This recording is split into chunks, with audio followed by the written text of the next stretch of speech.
I think we've got everybody, people are still coming, so let's go ahead and get going. So good morning again, and welcome to our webinar titled Antibody-Mediated Blockade of IL-11 Signaling for IPF and Other Lung Diseases. My name is Mary Kennedy, and I'm the Business Development Manager for our human tissue clients at AnaBios. As a way of introduction, AnaBios is a unique contract research organization and biotech company based in San Diego. We recover human organs from ethically consented donors and use the tissues or cells to conduct physiological assays and test preclinical compounds for our clients' drug discovery projects. We've essentially redefined first in human, so working with AnaBios is probably as close as you're going to get to a clinical trial without actually doing it. So in this coming February of 23, the 27th and 28th in San Diego, AnaBios is hosting our first annual Translational Research Conference, and where we'll have top researchers and scientists in translational science from cardiac and lung research to neuroscience. We'll gather to discuss innovations in preclinical drug discovery and help improve clinical outcomes. Among some of our keynote speakers are Dr. Ted Price from the University of Texas, Dallas, Dr. Raj Khanna from New York University, Dr. Igor Efimov from Northwestern University, Karl Klattenhoff from Bayer, and our very own Jamie Swaney from Lassen is going to also be at this conference. So to learn more about this conference, please visit our website. So, so we can get going here with the webinar. A little housekeeping. We will hold questions to the end of the webinar, but please type them in as you see fit into the question sections on the GoToWebinar panel to your right. There's also a section there for brochures, so if you wanted to download a handout, a brochure handout, that is available as well. So it's my pleasure to introduce Dr. Jamie Swaney from Lassen. Jamie is the Vice President of Fibrosis and Translational Biology from Lassen. Jamie has more than 17 years of drug discovery, drug development experience in tissue fibrosis, remodeling, and inflammation. Prior to joining Lassen, Jamie was Executive Director and Head of Fibrosis at Metacrine, leading small molecule programs for NASH liver fibrosis. He began his career at LPath Inc., where he helped advance lysophospholipid and sphingolipid antibodies for cardiac and pulmonary fibrosis and age-related macular degeneration. Following IPATH, Jamie spent several years at Amira Pharmaceuticals, developing LPA receptor antagonists and autotaxin inhibitors for fibrosis. Following the acquisition of Amira by Bristol Myers Squibb, Jamie was kept on at BMS to lead the in vivo fibrosis effort at the San Diego site and as a member of BMS's fibrosis discovery team. Jamie departed BMS to work at Inception Sciences, where he led an in vivo and in vitro efforts to advance small molecule therapeutics in multiple FIBRO-INFLAMMATORY disease indications. He has contributed to several patents and authored multiple peer-reviewed publications. Jamie received a Ph.D. in molecular pathology from the University of California in San Diego and holds a master's from the University of San Diego and a BS from the University of California at Santa Barbara. So we're very pleased that Jamie's able to present to us today. So take it away, Jamie. Okay, great. Thanks, Mary. So first off, I'd just like to thank AnaBios for the opportunity to do this webinar, and then really just to thank all the attendees for joining and allowing me to tell them a little bit more about our interleukin-11 program. Just some quick background on Lassen Therapeutics. So we are a San Diego-based small biotech company where we develop antibody therapeutics primarily for fibrosis, actually looking at IPF as a clinical indication, but also at other fibrotic diseases, and also have an effort in the oncology space. So really, the focus of Lassen is to develop novel antibody therapeutics based on new insights in cytokine biology. As I mentioned, for IPF primarily, as well as other fibrotic diseases, and looking at various cancer indications where interleukin-11 is believed to play a role. So today, what I'd like to do is, just give a quick background on interleukin-11, the interleukin-11 receptor, as well as the role of these molecules in lung fibrosis, as well as other fibrotic diseases. I'll go into some cell-specific expression and upregulation of interleukin-11 in lung fibrosis, and really that data provided the rationale for us to go into IPF and really to target IL-11. I'll give a brief background on the development and characterization of our anti-IL-11 receptor antibodies, and then really probably spend the bulk of the time laying out how we've used primary cells, in vivo and ex vivo models, and translational assays to kind of interrogate the IL-11 biology and really the ability to, or the effect of blocking the IL-11 pathway in treating various fibrotic diseases. So just to jump into some of the IL-11 background, for those of you that aren't familiar with interleukin-11, this is a pleiotropic cytokine. It's part of the IL-6 family. It functions by binding to the IL-11 receptor with very low affinity, and then forms this ternary complex with GP130 to facilitate downstream signaling either through the canonical pathway, which involves phosphostat-3, or the non-canonical pathway, which involves phospho-ERK. IL-11 has also been shown to bind soluble forms of the interleukin-11 receptor via a mechanism known as trans signaling, and this has been better characterized in the IL-6 space. But IL-11 is overexpressed in a number of fibrotic diseases, as I'll show you, as well as in multiple tumor models. And IL-11 is a really interesting molecule because it's a downstream effector molecule, or functions downstream of various major profibrotic players, namely TGF-beta, PDGF, as well as some Th2 cytokines, including interleukin-13.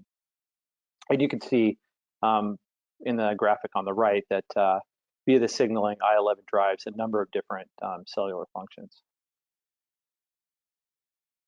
So in terms of the initial clinical rationale in fibrosis as well as other diseases, some of the first data was published showing that interleukin-11 was one of the most highly upregulated factors in response to TGF-beta activation of cardiac fibroblasts, and via this mechanism would drive fibrosis. And there are several publications by the Cook and Wajaja et al. Group in this space. There's also some data in the lung space showing that IL-11 expression is increased in IPF, as well as lung fibrosis associated with scleroderma, and then data showing that it's dramatically upregulated in invasive fibroblasts. There's also some data in the liver space showing that IL-11 is upregulated in hepatic stellate cells that are grown on a fibrotic matrix, as well as in various animal models of NASH. And then more recently in the GI space, it's believed to be a driver of inflammatory fibroblasts in the setting of ulcerative colitis. And as I mentioned, there's a fair bit of literature showing upregulation in certain cancers. So in terms of the preclinical animal model data, most of this data has been generated either in knockout mice or in using antibodies that target both IL-11 ligand as well as the interleukin receptor. So as you can see here, in the upper left, there's data from the bleomycin model showing that IL-11 receptor knockout mice are protected following bleomycin injury. Just adjacent to that, similar data in the kidney space, where animals are protected from folate-induced kidney injury, as well as in the cardiac space in an angiotensin II-induced cardiac fibrosis model. And then in the bottom left, you can see there's some data from some therapeutic antibodies to either the interleukin-11 receptor in X209 or interleukin-11 targeted in X203, showing that in a NASH model, animals were also protected in response to these therapeutics. These are murine antibodies. So, as we get into IL-11, our understanding of the mechanistic role of IL-11 in IPF is sort of constantly evolving. A lot of the initial work has been done, or a lot of our initial understanding came from databases like the IPF Cell Atlas, which is a open source single cell RNA-seq database that provides a wealth of information on IL-11 receptor, as well as many targets of interest to the audience, I'm sure. In terms of IL-11, it's been shown to be expressed in a number of different cell types. So in stromal cells, IL-11 receptor is upregulated in fibroblasts and myofibroblasts from IPF patients relative to normal controls. In terms of the epithelium, IL-11 has been shown to be expressed highly on aberrant basaloid. And so aberrant basaloid, these are cells that lie at the edge of fibroblastic foci or fibrotic centers in the lung, and they're believed to be a key driver of IPF progression. So the progression of fibrosis from these major fibrotic sites into the viable lung. And then there's also some data showing IL-11 receptor expression on macrophages, and we believe this may facilitate some myeloid stromal cell crosstalk that leads to fibroblast activation, expansion, and subsequent collagen production. So, this is kind of just a cartoon, laying out how we look at IL-11 and its role. This is sort of a lung-focused cartoon, but so we know that IL-11 is released following tissue injury and in response to a number of different factors. As I mentioned, TGF-beta, PDGF, CTGF, LPA, well-established fibrotic mediators. This released IL-11 can lead to recruitment and activation of various inflammatory cells. And then the crosstalk between these inflammatory cells or myeloid-derived cells and stromal cells can promote fibroblast differentiation, expansion, and activation. And as you can see to the right of the cartoon, IL-11 then can drive this expansion of fibroblasts, leads to increased collagen production. These cells are also highly secretory, so they continue to secrete TGF-beta and a number of fibrotic factors that once again potentiate the release of IL-11 that sort of feeds back to kind of perpetuate this vicious fibrotic cycle. And a lot of this mechanism has also been laid out in the literature. So in support of that, these are some data from our collaborator, Corey Hogeboom, our collaborators Corey Hogeboom and Miriam Homan at Cedars-Sinai Medical Center. So just sort of moving from left to right, what Corey and Miriam have showed that if you take IPF tissue, as you can see based on the arrows, there are a number of cells that express IL-11 receptor, and these are at the edges of the fibroblastic foci, so at the edges of these fibrotic centers. And what they believe is that based on this expression, and they're doing some work now to understand specifically what cells these are, but that IL-11 can actually drive the expansion of fibrosis into the viable, lung parenchyma. It's similar to like fingers of fibrosis extending into that viable lung. And in support of that, Corey and Miriam did some work where they took patient-derived, so they took patient tissue, they dissociated that tissue, so into a mixed population of cells, as you can see in the middle panel. These cells included fibroblasts, epithelium, various immune cell types. And when they treated those cells, or this mixed cell population with interleukin-11, they noticed that there was a very dramatic expansion of fibroblastic cells, as you can see in the panel on the right, whereby you see this marked increase in these spindle-like cells that grow in whorls, typically of what you would see with fibroblasts. These cells also produced significant increases in collagen. They screened a number of different donors and found that certain donors were more responsive than others, as you would imagine. And there's some work ongoing to understand why that is. So in terms of some of the preclinical data that's really driven our program, Lassen, here we've taken a kind of a multi-pronged approach to understanding the interleukin-11 biology, as well as the ability of targeted antibodies to block that biology and subsequent pathology. So as you can imagine, we have a number of different in vitro screening assays looking at phosphostat and phospho-ERK, and I'll show you in this presentation that we can block those with potent antibodies. We also have done work with functional assays looking at IPF patient-derived fibroblasts. So these are cells that we can purchase commercially. A lot of this work has been done looking at TGF-beta stimulated effects, just based on the relevance to fibrosis in general and the biology linking IL-11 to TGF-beta. We've also spent a lot of time, and the majority of our, in vitro ex vivo work is looking at tissue. So using tissues that we purchase from AnaBios, so normal tissues, as well as human skin that we're able to source. We've shown that our antibodies can significantly inhibit TGF-beta stimulated profibrotic and profibrotic protein and gene expression. And we've also done some work in collaboration with Nordic Bio and others where, and I'll show you that data, whereby our clinical antibody blocks profibrotic markers from actually patient-derived IPF tissue. And then, we have a number of in vivo animal models that we run.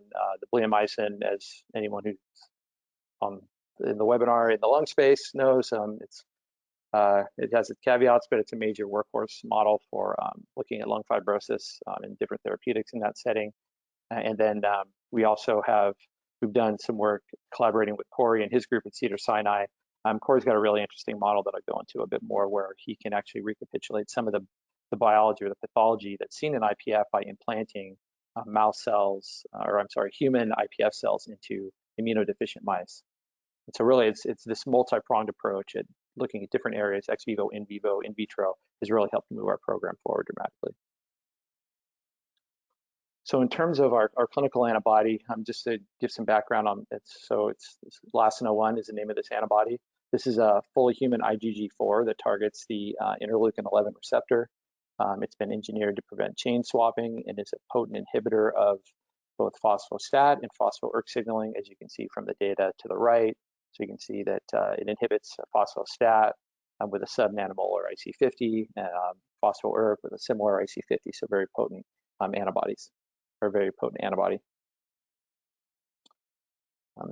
So because we can't use Lassen 01 in our mouse models outside of Corey's immunodeficient model, we also have a number of surrogate mouse antibodies that we use in all of our preclinical rodent studies.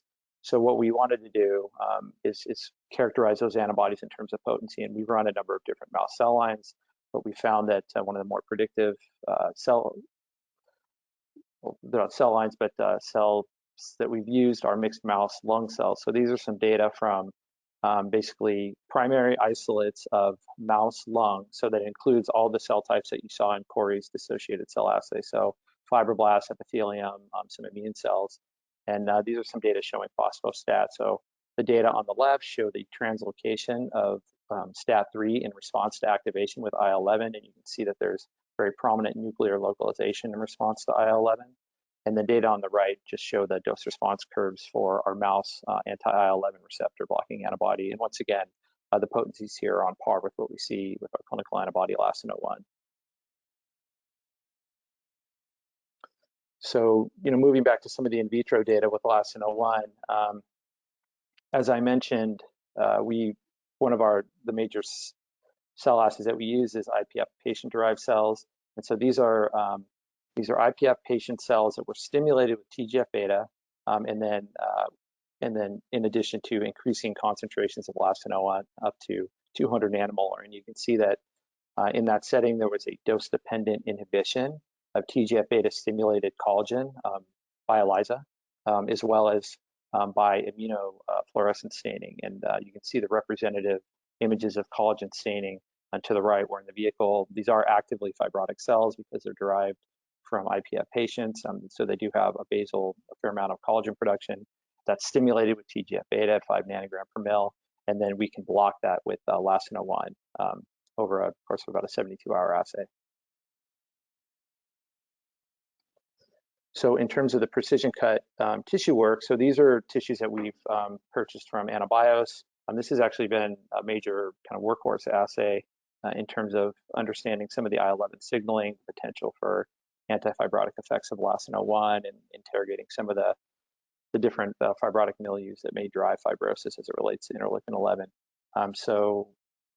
In terms of the TGF-beta stimulation, you can just see that there's a significant fibrotic increase based on pro-collagen by ELISA, as well as TIMP1. TIMP1 is a known fibrotic marker, and obviously collagen 1 is one of the major collagens that's produced in fibrotic tissue.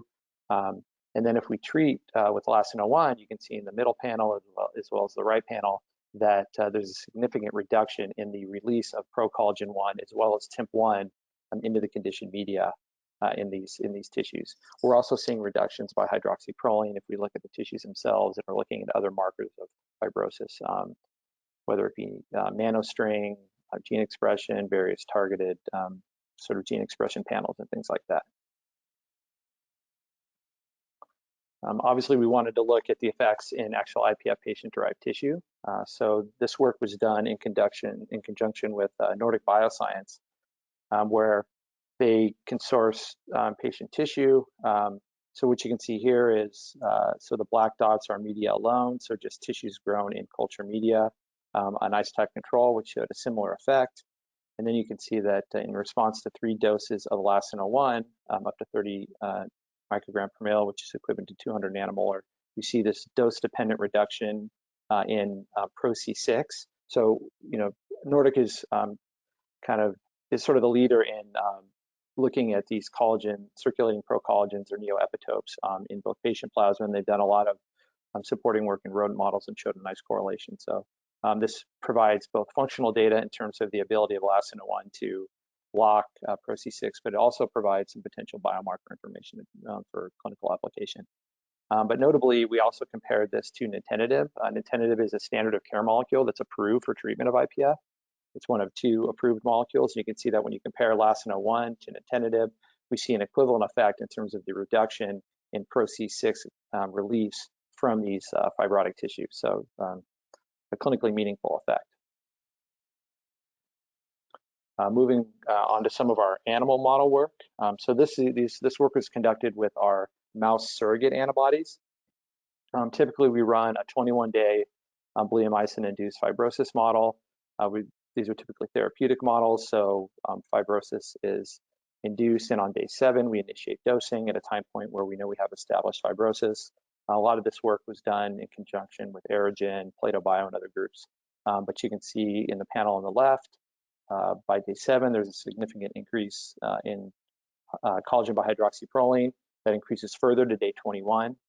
If we treat with either an anti-IL-11 receptor antibody or an anti-IL-11 antibody, we see a very significant reduction in, or basically a halting of the fibrosis from the day 7 onward time point. And in these studies, we compared to pirfenidone, which is the other standard of care molecule that's being used in the clinic. And you can see that anti-IL-11 blockade and or anti-IL-11 receptor blockade were equivalent or perhaps better than what was seen with pirfenidone. And we have several studies where we've seen this effect, where we're either equivalent and or better than pirfenidone. These studies were done early on where we didn't have as much dose response information, so they were done with fairly high doses. So we've gone on to do some dose response work, which is the data you can see on the right. So same model, 7-day therapeutic time point, 21-day model. And here at 3 and 10 mg per kg dose twice weekly, we see a consistent reduction. And so we're doing additional work now to understand the full dose response relationship in terms of ED50s, EC50s, in terms of what we need to fully inhibit or at least partially inhibit fibrosis in the setting with our murine antibodies. So we've also done some work in skin models. So these are data from a 28-day bleomycin-induced skin fibrosis model. The data you see on the top just illustrate the fibrosis. So these are representative images. You can see in the vehicles panel. So these images or these sections were stained for trichrome, which stains collagen blue, and you can see there's a narrow band of collagen marking the dermis in these animals. In the bleomycin challenged animals, there's a dramatic increase in the thickness of that, consistent with the increased skin fibrosis. And then looking at 3 different doses, 0.3, 1, and 3 mg per kg, we saw dramatic reductions in that dermal thickening, as well as a recovery of the subdermal fat layer, which is another endpoint that's seen in this model. Here we compared with an anti-TGF-beta antibody as the positive control for 2 reasons. One, we wanted to look at a TGF or an antibody control, as well as the biology between IL-11 and TGF-beta in terms of driving fibrosis. The data below are a quantitation of those images. So on the left, you can see just measurements of dermal thickness, basically looking at the cross-sectional thickness of that dermal layer. The dramatic increase of bleo, and then a significant reduction with all of our antibodies that were on par with what was seen with TGF-beta. We typically like to look at multiple readouts. So also looked at collagen volume fraction, which essentially measures the collagen surface area. And so saw similar data, similar results, where anti-11 receptor blockade was similar to what we've seen with TGF-beta. And this work was done through Plato Bio. So as I mentioned, Corey Hogelboom's group, Corey and Miriam, have a really interesting model that better captures the IPF sort of pathobiology. This is originally a model that was developed by Craig Hankey, and Corey's gone on to make some changes in his lab, but it's a pretty straightforward model. It's a 6-week model, as you can see in the schematic on the upper left. Corey does an initial bleomycin installation on day 0. This is essentially just to prime the lung for engraftment of the cells that he's going to implant.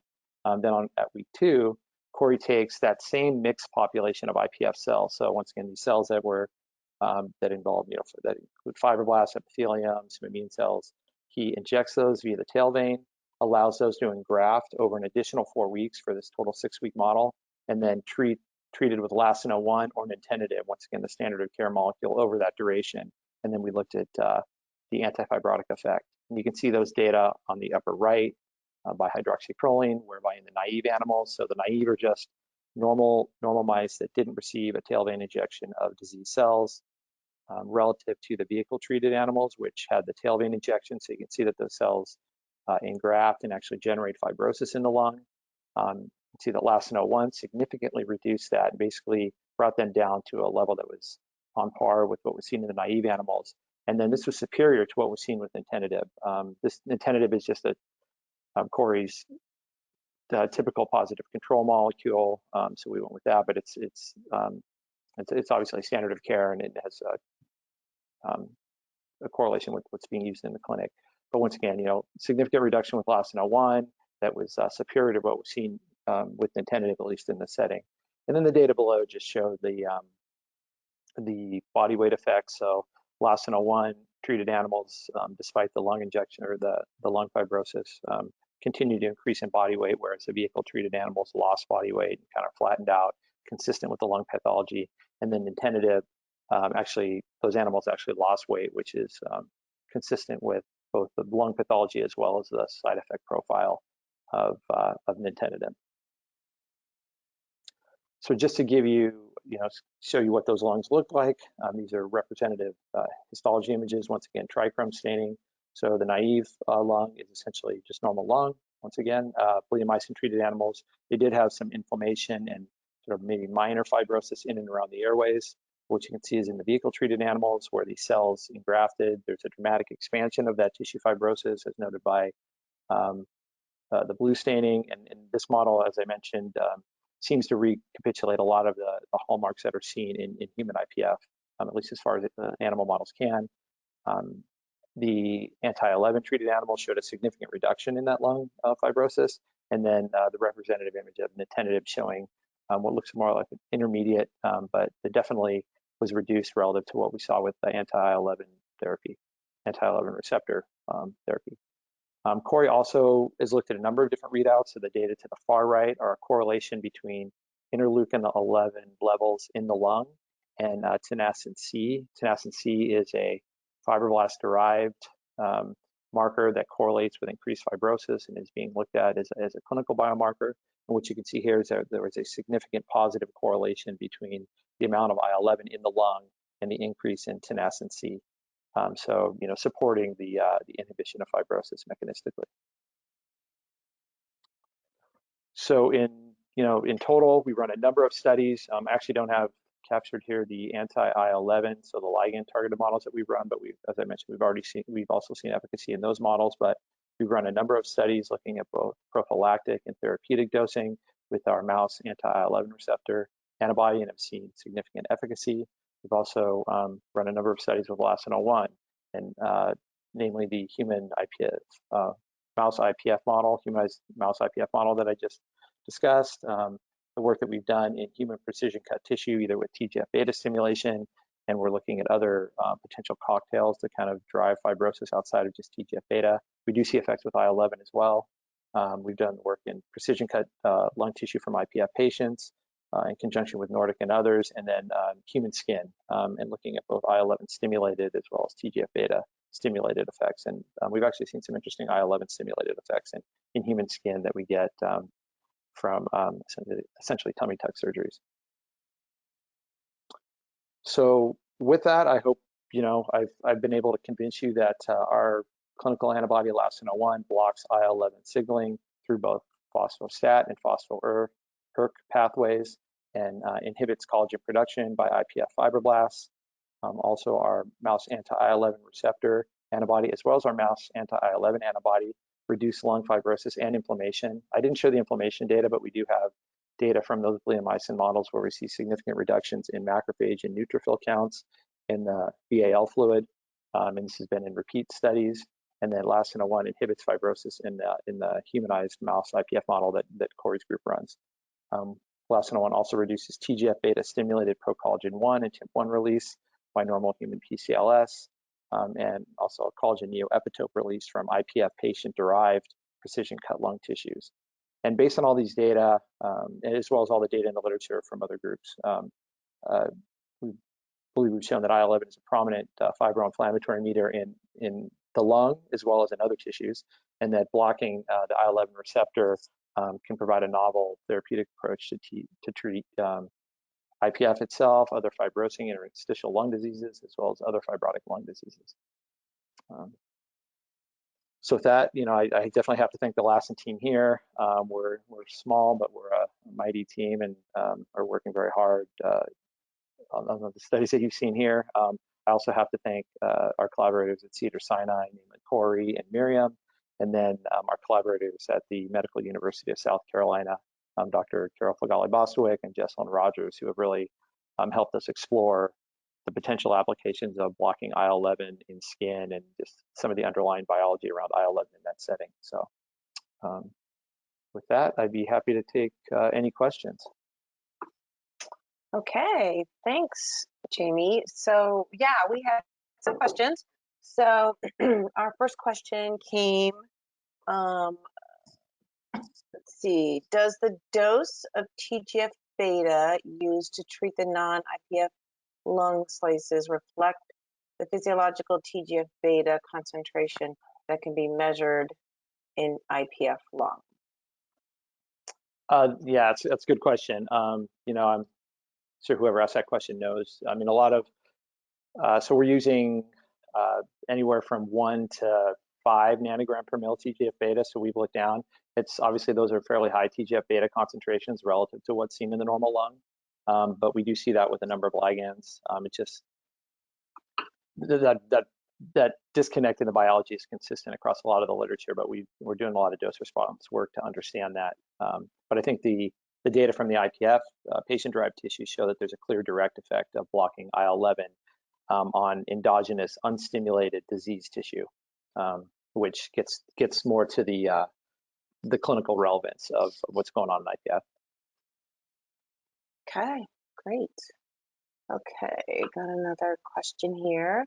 What was your stimulus for the PCLS assay? So for, as I mentioned, in the patient-derived or the IPF-derived, there was no stimulation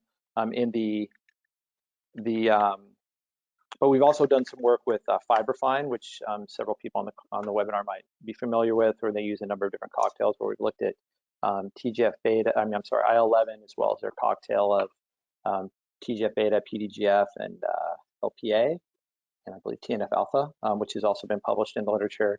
The work we've done in-house with the tissues that were purchased from AnaBios has been with both TGF-beta as well as IL-11. We see increases in fibrosis with both of those in that setting. And then we're doing work now to kind of develop an assay where we can use that same milieu that maybe Fibrofine and others have published on, where we can take multiple factors. Obviously, fibrosis is a very dynamic disease, and there are multiple players driving that process. So we're working to create a milieu that's as physiologically relevant as possible, and so that we can interrogate the biology of Lassen-01.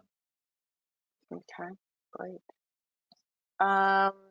Were the IPF PCLS stimulated with TGF-beta as well? And how long were the PCLSs maintained with the TGF-beta? So the IPF sorry, was that in relation to the IPF cells or the PCLS? I missed that part. PCLS. Okay, yeah. So the PCLS from the normal, so the normal PCLS that we purchased from AnaBios were stimulated with TGF-beta. Those are the data that I showed in the far. There we go. The data on the left there. So we did use 10 nanogram per mil TGF, which gets to one of the earlier questions about how physiologically relevant these concentrations are, as I mentioned. So we see increases in collagen with TGF-beta as well as IL-11. I just didn't include the IL-11 data here, and those assays were run over 72 hours. And we've essentially tried to model protocols that have been published on in the literature, and we've drilled down to a sort of an initial, sort of equilibration period, and then stimulation of those tissues for 72 hours with or without the antibody. Okay. Here's another question. Can you comment on the differences on the time scale of the generated in vitro fibrotic models and the development of fibrotic lung? How do you correlate short time scales in vitro versus the chronic development in human disease? Yeah, it's another good question. Obviously, fibrosis is a progressive disease. It takes quite a while to develop, and a lot of the assays that we're using to model that are much more rapid than that. We're talking the order of 72, 96 hours. We are doing some work with co-culture assays where we make organoids and culture multiple cell types together, and we do those on the orders of weeks, not days. And so we're working towards that to see if that can capture some of the fibrotic progression better as it relates to IPF or other fibrotic diseases. But we definitely run these assays. The assays that we're running are on a shorter time scale, likely just due to the fact that we're adding large amounts of exogenous activators in a very confined space, which you don't see in the IPF setting. Great. Okay, so we've got another question. Do the fibrotic lesions expand from the edges or the interior of the lesion? Would this have an impact on accessibility of the therapeutics directed against IL-11? Yeah, so we're actually doing those studies now. So we're looking at a lot of, so we haven't characterized, it's a good question. We haven't done work looking at where the fibrosis starts, say in the precision cut tissues. We do know that we have good antibody penetration in our tissues, and we're doing a lot of work now to understand plasma to tissue ratios and things like that. So the antibody we know penetrates the tissue. We haven't done the work yet characterizing where the fibrosis starts in any of our assays and how we're blocking that. I should say that we do see dramatic IL-11 release in response to TGF-beta in all of our assays. So we know that IL-11 is going up in these settings, consistent with biology, but we're still doing a lot of work characterizing some of these models. Okay. So this is a related question. Why are you targeting the receptor rather than the cytokine itself? So another good question. One of the initial reasons was because, with other therapies like IL-6, it's been shown that, targeting the ligand, just keeping that ligand around in circulation. Obviously, antibodies have long PK, can lead to increased circulating levels of some of these antibodies. It's been seen with other interleukins. So we, for that, and going towards the bottleneck in signaling, similar to what you'd see with a receptor antagonist, we focused on the IL-11 receptor. But we have run studies, as I mentioned, where we've looked at, I did show the data from the mouse bleomycin model, where we look at where we block IL-11 ligand as well. And we're doing that in our in vitro assays and expanding our understanding of that. We're looking at both approaches. So we have a kit of molecules that can target the receptor as well as the ligand, and we're doing a lot of work to understand which is the best approach in terms of targeting disease. Great. So can you comment then on the patient-to-patient variability that you see in your PCLS studies? Yeah, that's a really good question. So we do see quite a bit of variability. Mary and I were just talking about this. Typically what we've been doing is we have to get, we'll get initial tissues from Mary and look for responsiveness to our milieu. We see this in the IPF cells as well. So we screened a number of different donors. for responsiveness to both IL-11, TGF-beta, and efficacy with Lassen-01. And so that's a major, one of the primary things that we're looking at, and it's one of the upfront things that we do with all of our systems, is make sure that we have something where we're seeing IL-11 release, we know IL-11 receptors expressed, and that we can drive that. And that does vary, particularly with this primary either cells or patient-derived tissues. So it's definitely something we address, and I've spoken to a number of people, particularly in the PC that work with PCLS, that are addressing that as well. It's something that's inherent in that assay. Okay. Are you planning to try your antibody in heart fibrosis? Yeah, I think, we would love to. The thing is, we're a small company, and I was originally trained in the cardiac fibrosis space or cardiac physiology space. So heart it's a tough disease indication. I think, being that the initial data came from the cardiac models and from cardiac cells, it's definitely an area of low-hanging fruit. We just, being a small company with limited bandwidth and resources, it's just a tough area for us to target. That's something that I think big pharma is better equipped to take on than a company of our size. Understandably. Can you comment on the differences of blocking the IL-11 receptor versus, well, that you've already kind of commented about Right. this, the IL-11 itself. Did you look at levels of pro-C6 in BAL in mice, as well as plasma or urine levels in IPF patients? Any correlation with biopsy findings of fibrosis? So we haven't. We've only looked at the Pro-C6 in the PCLS tissue, and that work was done by Nordic because they have those proprietary assays.